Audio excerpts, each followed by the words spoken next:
Assalamualaikum warahmatullahi wabarakatuh. Nama saya Muhammad Arya Putra dari kelas 11 IP 1. Ingin menjelaskan tentang perdagangan internasional.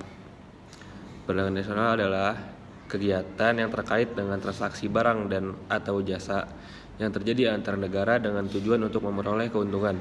Secara garis besar, perdagangan internasional merupakan kegiatan ekspor dan impor. Ciri-cirinya adalah para pihak yang melakukan perdagangan tidak saling bertemu, bahkan tidak mengenal satu sama lain. Para pihak dihubungkan atau dikenalkan melalui media promosi dan atau perwakilan dagang dari masing-masing negara. Harga barang atau komoditas ditentukan dari standar harga yang telah ditetapkan oleh kesepakatan internasional atau dapat juga berdasarkan tawar-menawar.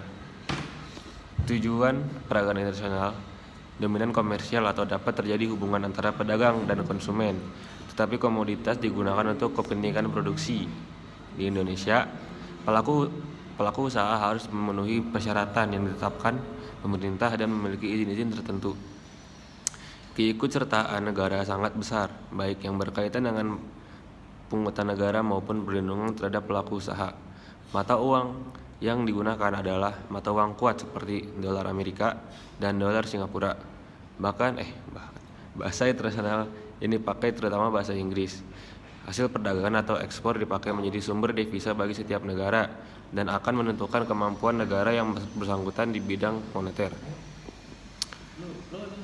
Tujuan perdagangan internasional yaitu memenuhi kebutuhan suatu negara yang tidak tersedia di negara tersebut namun tersedia di negara lain, memperluas wilayah pasar perdagangan dan meningkatkan produksi, meningkatkan devisa negara melalui kegiatan ekspor, memajukan pertumbuhan sektor ekonomi negara, menjaga kestabilan harga barang dan efektivitas penyerapan tenaga kerja, modernisasi teknologi dalam meningkatkan efisiensi proses produksi, membentuk sumber daya manusia yang mahir, terampil dan unggul serta mampu mengikuti perkembangan teknologi. Manfaatnya: mempererat hubungan antar negara baik bilateral maupun multilateral. Peluang beberapa negara saling membantu dapat mempercepat proses pembangunan di negara masing-masing, mendapatkan devisa dari para investor asing yang berinvestasi ke beberapa proyek yang memiliki potensi tinggi dari milik pemerintah dan swasta di negara lain, meningkatkan kesejahteraan suatu negara melalui pendapatan nasional, mempermudah dalam memperoleh barang atau produk yang tidak bisa atau sulit diproduksi oleh negara lain, memperluas peluang dan kesempatan kerja karena terbukanya lapangan kerja, mendapatkan keuntungan internal dan eksternal negara.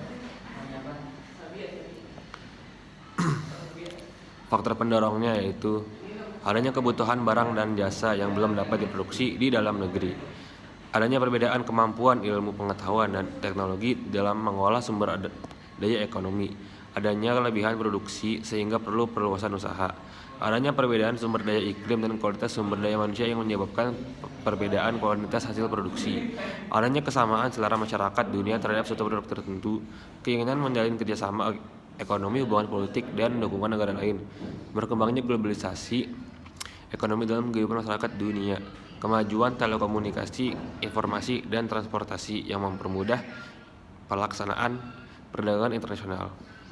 Hambatannya: pembatasan jumlah impor, pemungutan biaya ekspor dan impor yang tinggi, perizinan yang berbelit-belit, dan keamanan negara. Terima kasih, saya Kafka dari IPS 1 mengucapkan minta maaf kalau ada salah dalam berkata. Wassalamualaikum.